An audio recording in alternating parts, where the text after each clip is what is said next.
जय हिंद एवरीवन। आप सबका आपके यूट्यूब चैनल राष्ट्र सेवा पे स्वागत है। आज हम 12 नवंबर के इंपॉर्टेंट करंट अफेयर्स डिस्कस करेंगे जो हमारे एग्जाम पॉइंट ऑफ व्यू से इंपॉर्टेंट है। नंबर 1 न्यूज हमारे पास थी टोबैको बोर्ड ऑफ इंडिया की। Tobacco board of India leads delegation at world tobacco middle east.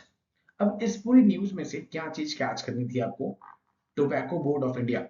जिस भी बच्चे ने मेरी पॉलिटी की क्लास अगर लगाई होगी तो हम सारी स्टैट्यूटरी बॉडीज को डिस्कस करते हैं इकट्ठे एंड उनके हेडक्वार्टर्स को।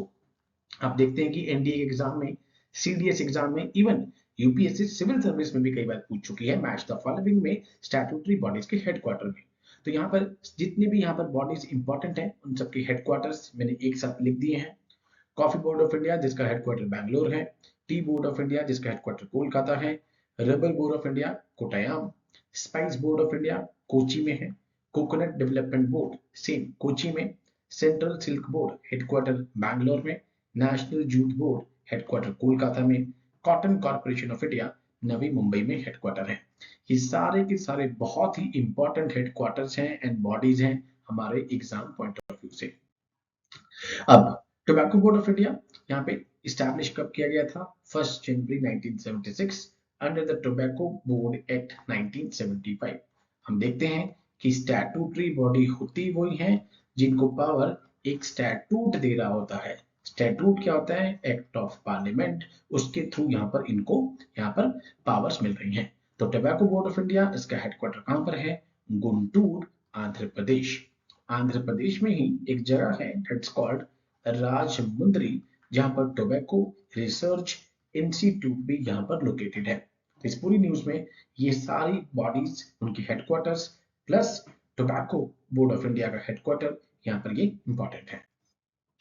Now next news, prime minister Narendra Modi ji ने कॉन्ग्रेचुलेशन दी यहाँ पे डॉक्टर राम गुलम को उनके हिस्टोरिक विन में इन द मॉरिशियस।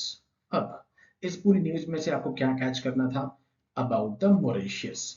मॉरिशियस जो कि एक आइलैंड कंट्री है इंडियन ओशन में, जो कि ऑलमोस्ट 2000 किलोमीटर दूर है south eastern coast of east Africa और मेडागास्कर के ईस्ट में। अगर हम देखें अफ्रीका का map, this is called a map 1, तो यहाँ पे मेडागास्कर है, यहाँ पर आप देखेंगे मॉरिशियस। अब इस तरह की न्यूज में से ये कीवर्ड कैसे कैच करना है? बिकॉज एफकेट के एग्जाम में आप देखते हैं कि कई बार करेंसी मैच द फॉलोइंग में आती है, ये कैपिटल मैच द फॉलोइंग में आती है। तो अगर लैंग्वेज की बात कर लें तो 90% मॉरिशियन क्रियोल है, 5.1% भोजपुरी स्पोकन है, 4.4 फ्रेंच, फिर उसके बाद इंग्लिश। अगर एथनिक ग्रुप की बात कर लें तो 67% वहां पर एथनिक इंडियंस देखने को हमें मिलते हैं। नंबर 3, थर्ड न्यूज हमारे पास आज की थी Nirmala Sitharaman ma'am meets AIIB board. अब इस न्यूज में से आपको AIIB बोर्ड यहाँ पर कैच करना था कि AIIB है क्या। एशियन इंफ्रास्ट्रक्चर इन्वेस्टमेंट बैंक है ये, एक ये मल्टीलेटरल डेवलपमेंट बैंक है जिसका मिशन क्या है? फिनांसिंग इंफ्रास्ट्रक्चर फॉर टुमारो, कल के लिए इंफ्रास्ट्रक्चर को फिनांस करना एशिया में and beyond infrastructure with sustainability at its core. Headquarter की अगर हम बात करें तो बीजिंग 2016 में इन्होंने ऑपरेशन स्टार्ट किया था। उसके बाद almost 110 approved members world wide यहाँ पे इनके हो चुके हैं। तो हेडक्वार्टर याद रहे AII का, बी का, दैट्स कॉल्ड बीजिंग, और एक मल्टीलेटरल डेवलपमेंट बैंक है। नेक्स्ट, एयर पोल्यूशन से रिलेटेड सुप्रीम कोर्ट ने यहाँ पे कहा है कि कोई भी particular religion, no religion encourage any activity which creates pollution, कि कोई भी रिलीजन इस तरह की एक्टिविटीज को प्रमोट नहीं करता है जिसके कारण पोल्यूशन हो। अब इस न्यूज में से कैच क्या करना था? आपके पास आर्टिकल नंबर 21 आता है जिसको राइट टू लाइफ बोलते हैं, आर्टिकल 14, आर्टिकल 19, आर्टिकल 21 जिसको गोल्डन ट्रायंगल भी बोला जाता है पॉलिटी में। तो आर्टिकल 21 में आपके पास right to live in a pollution free atmosphere, right to live in a pollution free atmosphere एक फंडामेंटल राइट है आर्टिकल 21। एंड कोई भी रिलीजन इस तरह की एक्टिविटीज नहीं प्रमोट करता है जो पॉल्यूशन को यहाँ पे इनकरेज करे। नेक्स्ट न्यूज हमारे पास थी 11 मिलिटेंट्स, कल हम देखते हैं कि सीआरपीएफ के एनकाउंटर में यहाँ पे मारे गए मणिपुर के जिरीबाम में। अब ये जिरीबाम जगह कहां पर है ये हम डिस्कस करेंगे, दैट इज कॉल्ड मणिपुर। ठीक है, इस पूरी न्यूज में सब क्या कैच करना था? जो जगह है जिरीबाम, यहाँ पे ये रिवर है जिरी जिसके नाम पर रखा गया है। अभी जो रिवर है जिरी, ये यहाँ पर बाउंड्री बनाती है असम की और मणिपुर की।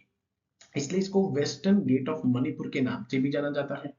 यहाँ पर आपको मीतीस देखने को मिलेंगे, मीतीस जिनको मणिपुरी बोलते हैं। 8th शेड्यूल में आपने ऑफिशियल लैंग्वेज पढ़ी होगी। Bengalis, Mars and various other communities हमें यहाँ पे देखने को मिलती है। नाउ अगर हम बात करें अब इस जगह की, तो जिरीबाम एक स्मॉल वैली के अंदर लोकेटेड है, western hill range of Manipur, on the banks of Jiri river. Jiri river के ये बैंक्स के ऊपर फॉल करता है। अब जीरी रिवर बेसिकली क्या डिफाइन कर रही है, देखिए अगर हम इसकी बात कर लें ईस्टर्न बैंक की, तो वहां पे जिरीबाम टाउन देखने को मिलेगा, जिरीबाम टाउन जहां पे ये इनकाउंटर देखने को मिला। और अगर हम इसकी ईस्टर्न बैंक की बात कर लें, तो वो हमारे पास कच्छा डिस्ट्रिक्ट असम में देखने को मिलेगा। That's called the western bank of the river in the same valley has the town of Jiri Ghat. ठीक है, वेस्टर्न बैंक पे जीरी घाट है, ईस्टर्न बैंक पे जीरी बाम है। ये दो चीजें आपको यहाँ पे पता होनी चाहिए। तो इस तरह के क्वेश्चन आपसे पूछ लिए जाते हैं यहाँ पे बहुत बार। नेक्स्ट हम देखते हैं कि डिफेंस स्पेस एजेंसी ने आज पहला स्पेस एक्सरसाइज अंतरिक्ष अभ्यास 2024 को यहाँ पर इनोग्रेट किया। 3 दिन की एक्सरसाइज है जिसमें यहाँ पे स्पेस बेस्ड जितने भी असेट्स हैं, सर्विसेज हैं, उन सब की अंडरस्टैंडिंग को इनहांस किया जाएगा। इसमें एज सच कोई इंपॉर्टेंट नहीं था। सीडीएस आप देख रहे हैं यहाँ पे चौहान सर इसकी इनोग्रेशन के वक्त आए।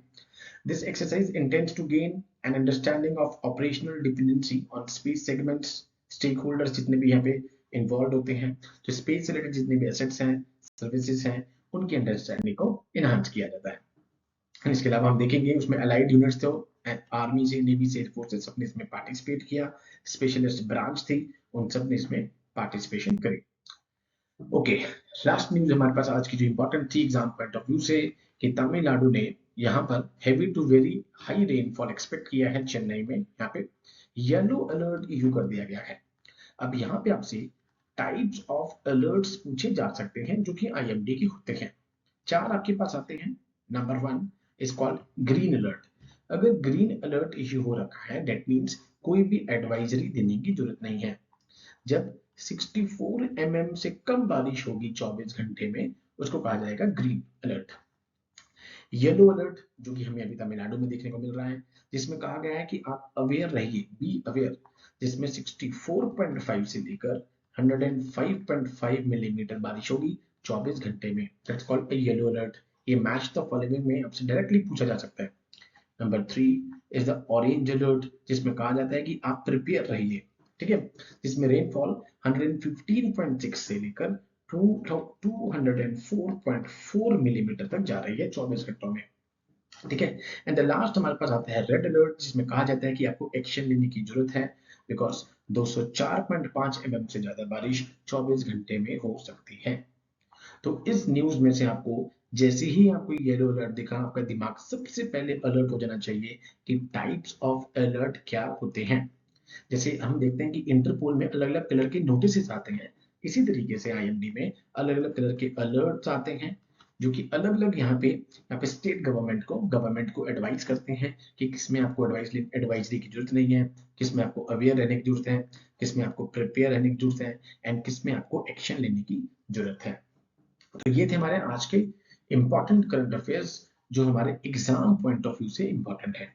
इसके बाद कल ऑलमोस्ट हम कोशिश करेंगे कि एक अलीगढ़ मुस्लिम यूनिवर्सिटी पे मैं पूरा एक कंप्लीट सेशन लूं, जिसमें हम उसके लीगल फ्रेमवर्क्स को डिस्कस करेंगे कि आर्टिकल 30 के अंतर्गत क्या क्या लीगल फ्रेमवर्क्स है जिसके बेस पे आपके पास माइनॉरिटी स्टेटस दिया जाता है।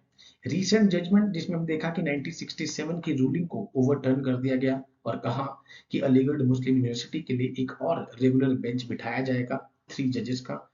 वो लीगल टेस्ट के बेस पर डिसाइड करेगा कि यहाँ पर माइनॉरिटी स्टेटस देना है कि नहीं देना है। वो लीगल टेस्ट 3 कौन से हैं वो डिस्कस करेंगे। नंबर 3 जो ये इम्प्लीकेशंस हैं, मान लेते हैं कि अगर इसको माइनॉरिटी का स्टेटस दे दिया जाए तो उससे क्या फायदा होगा। For example SC ST OBC reservation से एग्जेम्पशन हो जाएगी। ठीक है, माइनॉरिटी से रिलेटेड जितने भी हायरिंग्स हैं या 50% वहां पर माइनॉरिटीज मुस्लिम कम्युनिटी होगी, तो ये कुछ फायदे हैं यहाँ पर माइनॉरिटी स्टेटस लेने के। प्लस जिस पर अभी जजमेंट आई है जो हमने डिस्कस कर भी चुके हैं, बट उसके अंदर और अगर डीप में हम देखेंगे कौन कौन से लीगल टेस्ट होंगे जिसके बेस पे माइनॉरिटी स्टेटस दिया जाएगा, वो हम डिस्कस करेंगे। होपफुली कल के सुबह के सेशन में हम उसको डिस्कस करेंगे। So with these words I conclude my today session. Jai Hind to all, take care.